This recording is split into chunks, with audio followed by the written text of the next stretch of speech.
I activated Frog Lake Butte this winter about a week after I picked up an IC-705 from my local ham radio store. In my last video, I made an argument for bringing the FT891 to activate a summit, and my experience activating Frog Lake Butte offers a counterpoint to that approach. It's one thing to haul an extra 6 or 7 pounds of radio gear up the hill when you're on foot, but I'm a backcountry skier, and I like to descend through the trees.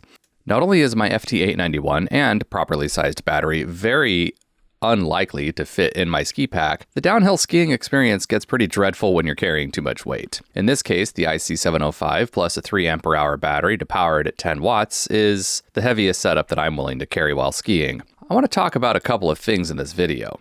First, let's talk about my SOTA setup, why Frog Lake Butte is a fantastic idea for a first ski or snowshoe summit, and why you should never neglect to include 40 meters if you're bringing an HF radio on your activation. But before I talk about any of that, if you're finding videos like this useful or interesting, please consider navigating to patreon.com/voiceovertrails and making a contribution. Don't forget to like, subscribe, and share. I'm committed to providing informational content about my favorite outdoor pursuits, and your contributions can help keep me objective. Let's talk about antennas. Later, I'll do an entire video about antennas, but for this activation, I used my linked dipole that I built. At the time of this activation, it had links for 40, 20, 15, and 10 meters. I've since altered it and added 12 and 17 meters to it as well. Anecdotally, this is my best performing antenna. I usually carry an end-fed half-wave with me additionally in case I don't have a lot of space on the summit and because it's nice to have a backup, but this seems to be a more reliable antenna for making contacts. I always get better reports. I know that's always difficult. You can't really do it objectively because band conditions are so variable, but I don't know. I feel like emotionally this antenna works better. Further, I always carry a mast with me. I hate losing throw lines in trees, and this carbon fiber mast I got from SOTA beams is ridiculously light. And also, I don't want to run afoul of park rangers or bystanders while I'm tossing weights into the tree canopy. I noticed that CW activators often just, toss whatever wadded up piece of wire they've got into the nearest bush and start tapping away with their KX2, and they let the tuner deal with the rest. But if you're a chatty SSB operator like me, it's a good idea to pay attention to antenna setup. I was too impatient to wait for a KX2, and I also wanted a radio that would give me single sideband on VHF and UHF, so my SOTA rig is an IC-705 with a 3 ampere-hour bi-NO battery that I talked about, which that lets me then run it at 10 watts. As a side note, I've observed that a lot of y'all are carrying way bigger batteries than you need. Think more carefully about how long you're really going to want to be on the summit before you head back to the trailhead. Do you really need 10 hours of runtime for a SOTA activation? Anyhow, back to Frog Lake Butte. I really like Frog Lake Butte for winter activations for a few important reasons. First of all, there is a nice Forest Service road all the way to the summit. Second, the avalanche danger is very low because of the aspect and the thick trees. Additionally, there are snowmobilers, and although that may bother some people, I see it as more of a feature than a bug because if you get into trouble, you'll find that those people with motor sleds are a lot more useful to you than another skier or snowshoer. I also love this place because it actually has some superb tree skiing if that's what you're into. If you've never done a winter activation, this is an easy climb at only around 1,300 feet and 5 miles round trip. Very few technical winter skills are required to successfully activate this summit other than always bringing the winter essentials with you. That said, do pay attention to the forecast at nwac.us and be safe out there. CQ, Kilo, Delta, 7, Quebec, Oscar Whiskey, CQ SOTA. Whiskey Delta 8, kilowatt, Delta Bravo. Whiskey Delta 8, kilowatt, Delta Bravo, QSO. QSL, you are 5x5 in Michigan. 5x5 in Michigan. Over. Thanks for the 5x5 in Michigan. 5x9. You are a 5x9 here on Mount Hood, next to Mount Hood in northwestern Oregon. Over. QSL on the good summit there. Thanks much, and hey, have fun out there and stay warm. Thanks a lot. Will do. You stay warm too. I hear it's cold in the Midwest. Yeah, it's snowing cold. And I'm sitting on about 2.5 feet of new snow that's probably on top of 6 feet of old snow. Roger. Okay, take care. Thanks much for the summit. Thanks a lot for the chase. Thank you. 7-3, and have a good day. CQ CQ SOTA, Kilowatt Delta 7, Quebec Oscar Whiskey, CQ at Charlie Nancy 024, W70, Whiskey 7 Oscar Charlie Nancy 024, CQ SOTA. November Delta 0 Charlie. November Delta 0 Charlie, QSO. QSL. All right, you are a 5959 up here on the Frog Lake Butte. QSL, thank you very much for the report and the activation. You are 5454 into Minnesota. Thanks a bunch, and 73, be safe. Thanks for the 54 into Minnesota, and I will take your advice. I'm going to be as safe as possible. Have a good one in 73. 73, take care. CQ.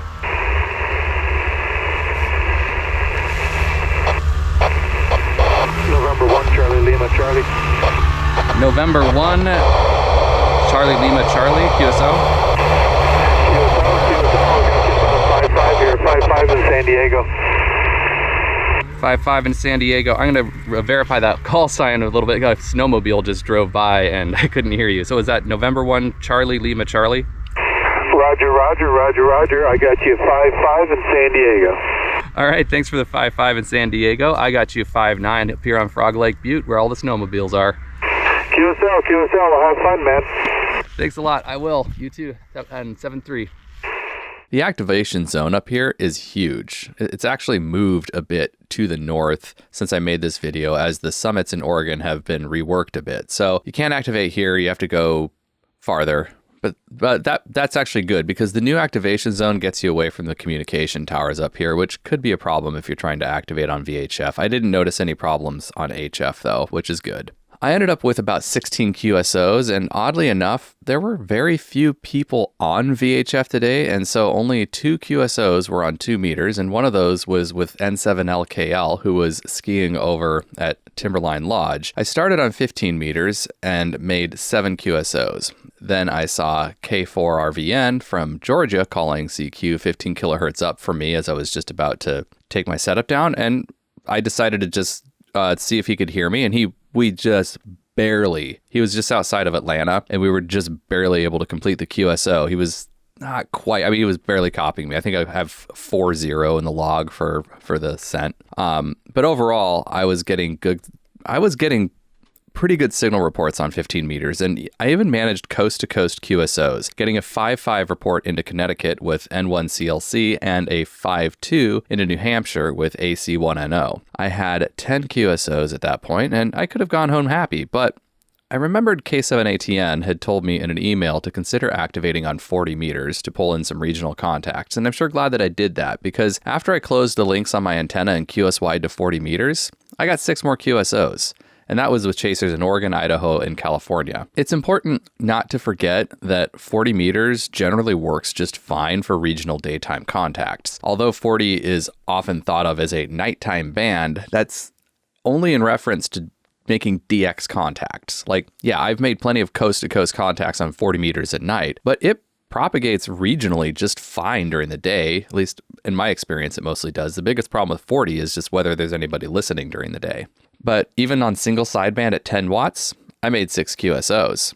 One of the nice things about those regional contacts is that these are people I'm likely to run into at conventions, club meetings, and campouts. So you're making QSOs with people you're going to meet in person. So if you're activating a summit, don't forget to include 40 meters so that you get the people who live around you. Now, I doubt that this is a controversial statement, and it shouldn't be surprising, but band conditions and location are far more important than power output. Sometimes you're transmitting from the bottom of a canyon with 100 watts and barely eking out 4.4 signal reports from 1,500 miles away. Other times, you're sitting on a mountaintop in February getting 5.5 signal reports from 10 watts coast to coast. That's kind of just how this hobby works.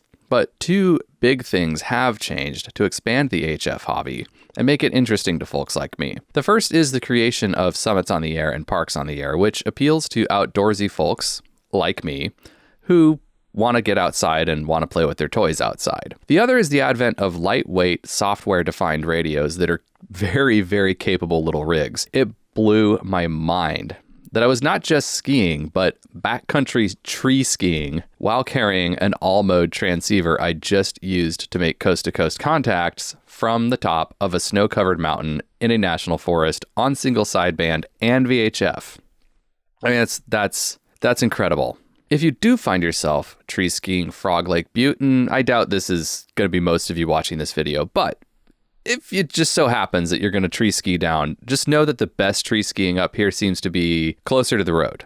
In fact, try to keep the road in sight if possible. The trees kind of get really thick in places, and the day I was here, the sun was heating the snow on the canopy and it was plopping to the ground in big chunks. So also wear a helmet. This is advanced skiing. Like if you're not an advanced skier, don't.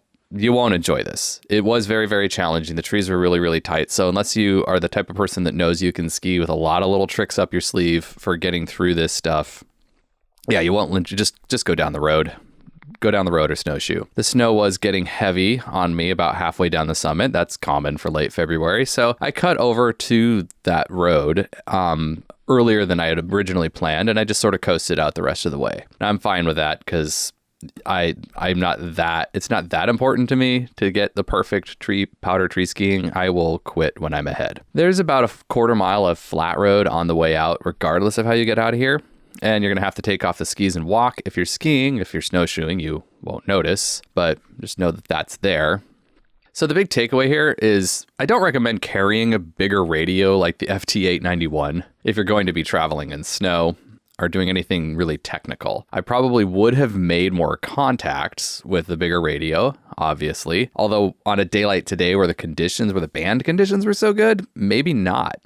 Maybe if I had also activated this as a park, which I could have done, it's entirely possible I could have made hundreds of QSOs. I don't know that without going back and trying, but when the band conditions are that hot, I don't know how much extra power really matters. But the trip to the top also would have been miserable with an 891, especially carrying a bigger pack with that 12 ampere hour battery is the one you really should be using if you're doing 100 watts, although I could probably get away with a 6 ampere hour. But it was also, that would leave less space for the essentials that you kind of have to bring for winter travel. And that's not a wise trade-off. If you're carrying heavier stuff with you, you're going to be way too tempted not to bring the things that you need to survive. So anyway, sometimes 10 watts is all you need. Honestly, if band conditions are cooperating, extra power isn't necessary. Now, get out there and start calling CQ.